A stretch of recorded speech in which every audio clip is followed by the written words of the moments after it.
I'm going to be completely 100% honest with you tonight. Okay, with this Monday Night Raw review. 100% honest. You know, WWE wrestling fans has a lot of things going on. All right? A lot. We just got off of Evolution. Tonight was the Fallout, which for a Fallout, it really wasn't much of a Fallout. And the reason why was because we have Crown Jewel this Friday. And right after Crown Jewel, we go right into Survivor Series. But when you really look at why did the WWE Universe tune in to Monday Night Raw tonight? Why did the WWE Universe tune in to see what WWE was going to present to them tonight? Why? Did it really have to do with the Fallout, the Evolution? Did it really have to do with Crown Jewel? Did it really have to do with the fact that Survivor Series is just a couple short weeks away, or anything of that nature? No. It had to do with last week. Last week, Roman Reigns relinquished the Universal Championship because leukemia. Get well soon, Roman. Hope you are able to overcome this in the best way, in the strongest way. But WWE last week took us on an emotional roller coaster because we went from that to finding out that Braun Strowman's going to face Brock Lesnar in a one-on-one matchup, to finding out that the tag team titles are now vacant, pretty much, because Dean Ambrose went heel. So it was an emotional roller coaster. Some fans went all the way up, all kind of excitement, right? And then some fans, how could you on this night? Oh my, right? Emotional roller coaster. That's why we tuned in. The biggest reason. And you had a few sprinklers in there as well for the DX Undertaker stuff. But at the core, okay, at the core of all of this, the big question is, the WWE, did WWE capitalize, do a good job tonight in presenting a good show to us wrestling fans? Did they? I'm going to have to say, for a second week in a row, yes. Some might disagree with me, but I'm going to go with a yes on this. They put on a good show. I didn't spend my time playing Uno through half of it. I didn't spend my time going to town, getting something to eat, or going to the kitchen, getting something to drink, doing other things. WWE put on a good show tonight for what they had to work with and start rivalries and build and groom things. They did a good job. I don't care what anybody says. And I'm going to tell you exactly why right here on this review. We have some more additions to the tag team division on Monday Night Raw. Good job, WWE. whether the Lucha House Party, Lucha, goes very far or not, remains to be seen. But there's more tag teams. There's at least one more tag team now in the WWE on Raw. Or I should say there's at least WWE brought over a team from 205 Live to replace Dean Ambrose and Seth Rollins. At least they did that. The other tag teams were showcased. Kind of. Kind of. Not saying this was the greatest thing in the world, because quite frankly, Chad Gable and Bobby Roode and the Ascension, how many times do we have to see that? Number one. But they were in a tag team matchup along with AOP, and AOP didn't get to do anything until the match was already over. And pretty much we saw a very quick, short, triple threat tag team matchup where the Ascension got beat by glorious Bobby Roode and Chad Gable, and then AOP does what they do best right now, and that is demolish everybody. So we saw that. So that's what's going on in the tag team division. Not terrible, but I like the fact that they're bringing new stars onto Monday Night Raw. And if they keep the Lucha House Party on Monday Night Raw and use them to add to the tag team division, I'm all for it. I'm all for it. And if they have a tournament for the tag team titles, it just gives an extra tag team to fight for the gold. So I like that aspect of them coming over. Now,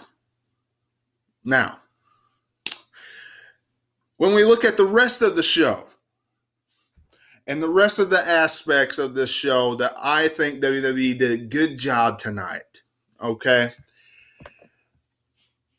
Let's look at Seth Rollins and Dean Ambrose. After all, a lot of you, that's what you're really pushing forward to and thinking about most. That was the biggest roller coaster spot last week, coming off of the Roman Reigns talking opening segment.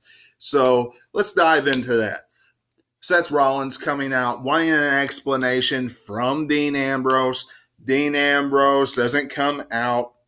Seth Rollins mentions about how Dean might have held all this inside him for 4 years, ever since Seth stabbed Dean and Roman in the back.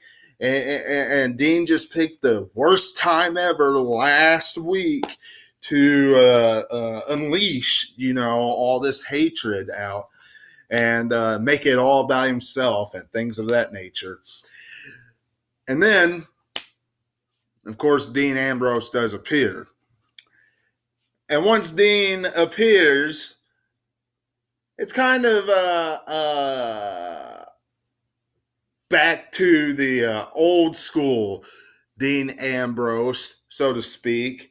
He's got the white shirt on, black leather jacket on. The one thing that I did notice something about him, though, is he only had hair right here, and he was bald, shaved, all around.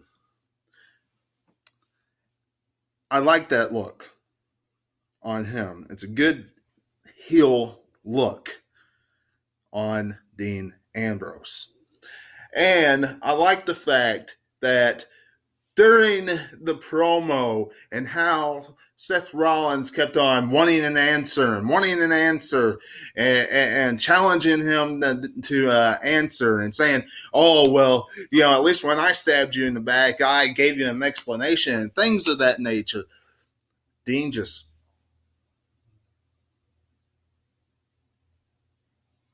looked at him. That sour face. I mean, it was just a great look. I mean, it was a blank, sour, very heel face. I mean, I like this look of Dean Ambrose. I wouldn't mind seeing more of this type of Dean Ambrose.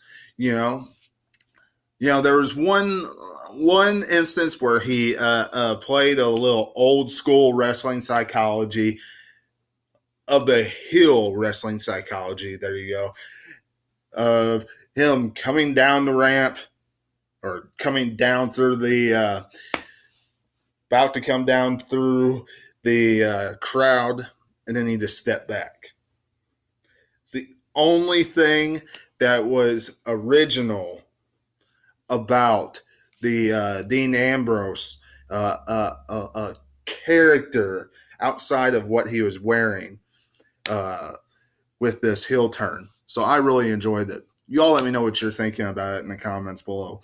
Well, I'm ready to see this get enhanced and evolve on Monday Night Raw and see it in the future weeks.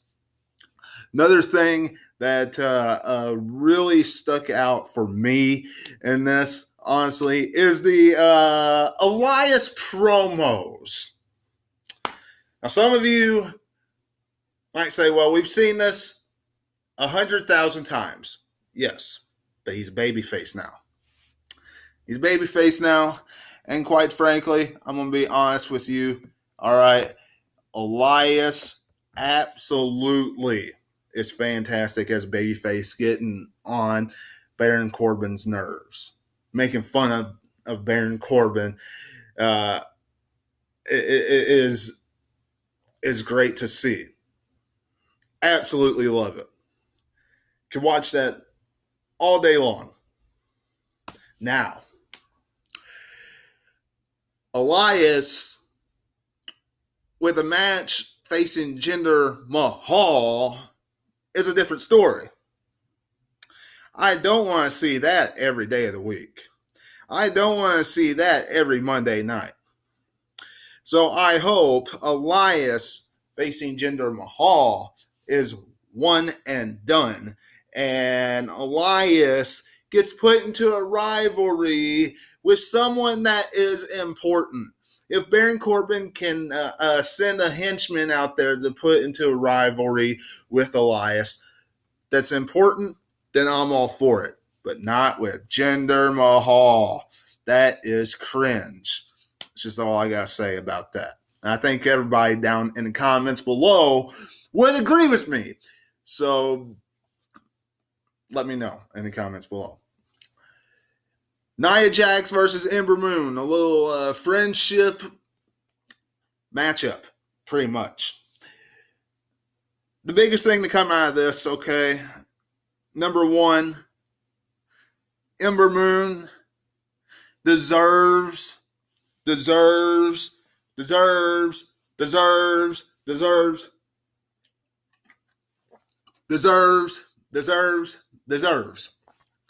get a number one contender spot for Ronda Rousey's Raw Women's Championship, bar none. And number two, the fact that Tamina continues to come out and kind of aggravate and get in Nia Jax's face.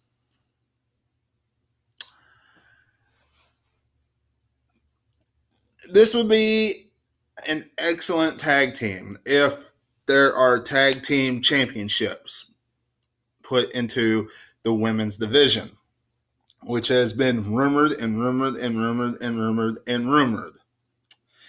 So if that's true, Put these two women together. That's the pair. That's the tag team. What an unstoppable... You want to talk about irresistible or unstoppable force? That is an unstoppable force for the women's division. No doubt about that. But as far as a rivalry as well, hard-hitting, as far as women's division as well, wouldn't mind seeing one-on-one matchup with those two. That would be all right to see. Just on Raw or something like that, on Nia's way towards her match with Ronda Rousey. Just something to fill in.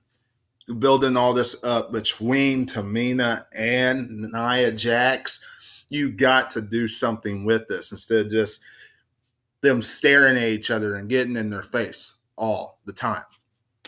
You can't capitalize on it. All right, WWE? Speaking of the women's division, Trish Stratus, Lita, Bayley, Sasha Banks, and Natalya took on the Riot Squad, Mickie James, and Alicia Fox.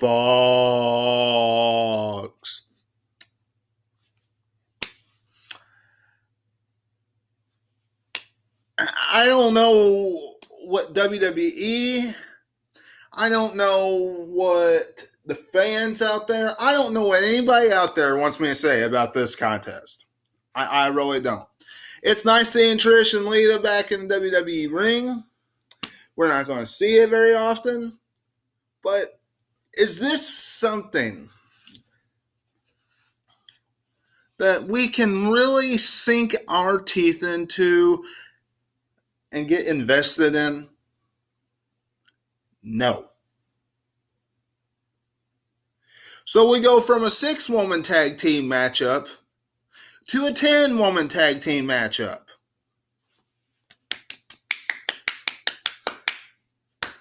It's always tag team matchups in the women's division.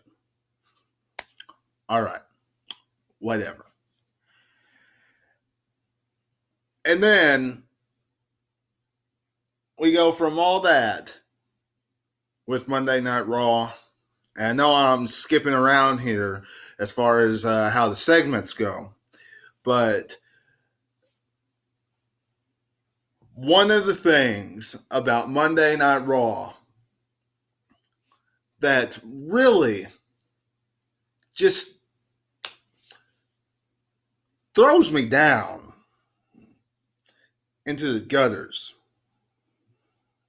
makes me not want to. Actually, I put the show on mute throughout his entire matchup because I get tired of hearing whether it's Bobby or Lashley, whichever one Leo Rush says.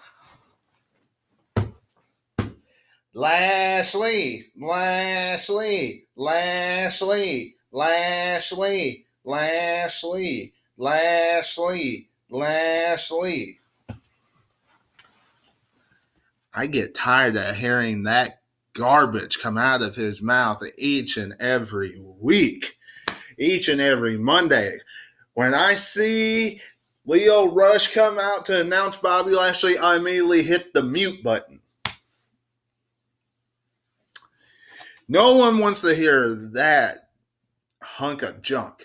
And the fact that WWE is replacing John Cena's place with Bobby Lashley.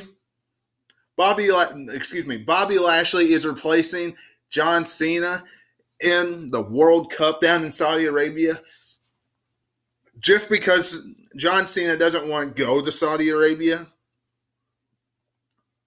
They didn't say why.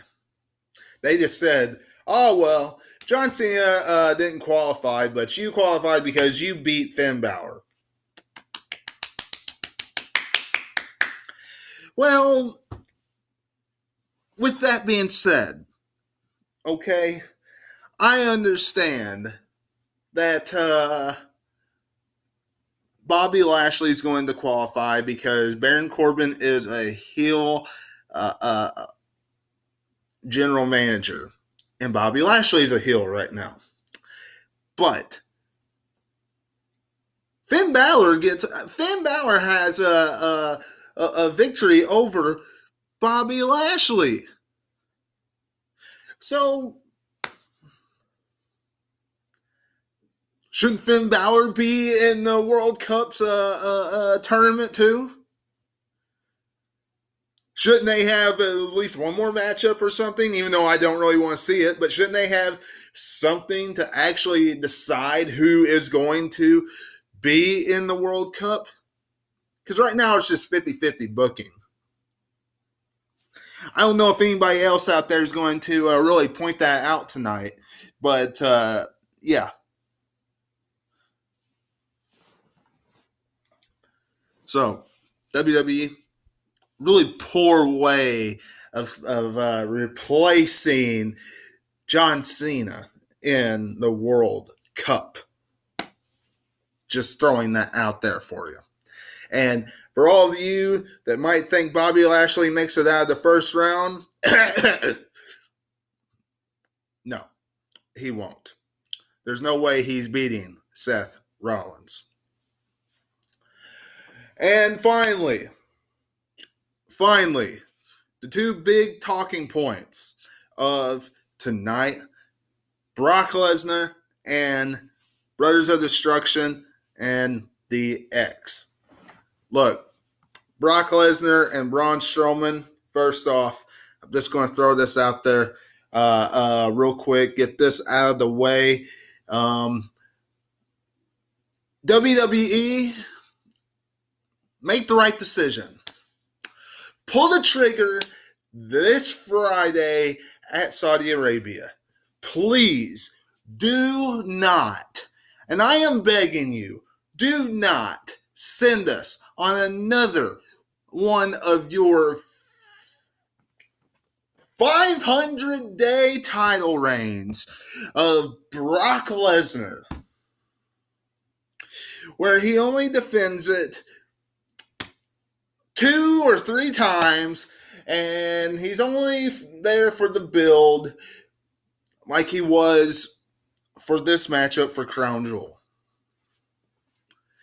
I like seeing Brock Lesnar on TV doing Suplex City, doing F5s, tearing things apart. But I do not like seeing the title on him. Put the title on Braun Strowman. If you don't put it on him now, then you might as well never. If you don't put it on him at Crown Jewel this Friday, do not put the title on him ever. Because just like with Samoa Joe, how many times can we see a superstar get this close and then fail?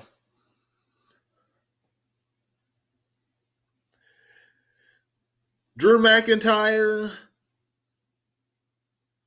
saying he's aiming for whoever wins, looking forward to whoever wins the Universal Championship matchup.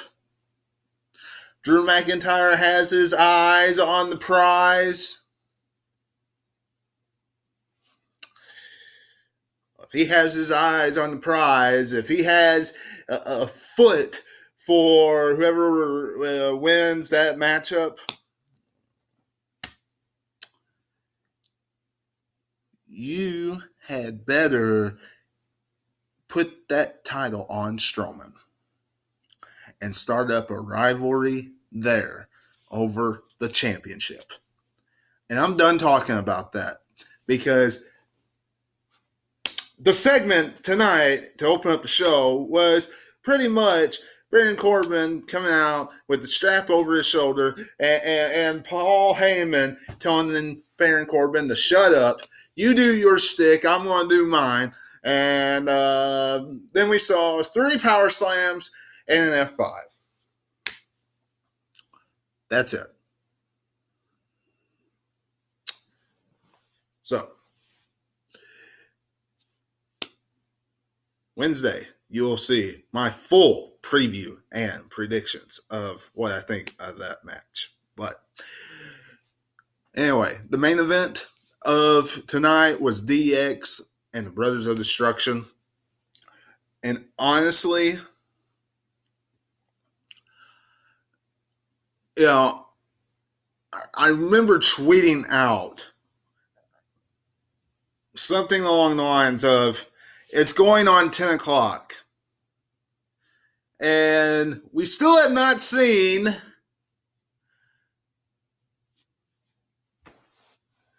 the Brothers of Destruction and DX segment. I want to see something more than Undertaker say, rest in peace. And I think I speak for everybody when I say that. Something along those lines. Tonight, for a final build of this epic tag team matchup, this huge coming out of retirement tag team match for Shawn Michaels, for the Saudi Arabian government. WWE just not mentioning that it's in Saudi Arabia, wrestling fans, but that's where it's at. Let me tell you, it was all right. You had some cryptic, weird rhymes by the Brothers of Destruction and that sweet chin music to end the show. With them rising up, Undertaker rising up and staring them down. Kane and Undertaker staring down DX at the very end. But it was a pretty good show, pretty good build towards Crown Jewel. And at Survivor Series, we're seeing Ronda Rousey versus Becky Lynch. I have not stated that yet, so I wanted to let you all know that WWE announced that on Raw tonight as well. So things to look forward to. They did an okay job tonight. Wasn't a bad show. I'm not going to come on here and completely rip this show to shreds, as I did not, because they did an all right job. And they gave us some things to look forward to in the future on Monday Night Raw. Now let's just hope tomorrow night on SmackDown that they give us more of the same stuff to look forward to. Rivalries continuing on, building for pay-per-views and for weeks to come. Let's hope they do that tomorrow night on SmackDown Live. Leave me a like if you like this video. Share it, subscribe, hit the bell for all notifications, and follow me on Facebook and Twitter at 2007Webby. And until I see you tomorrow night for SmackDown Live review, this is Webby, and I'll catch you on the other side. Talk to you later.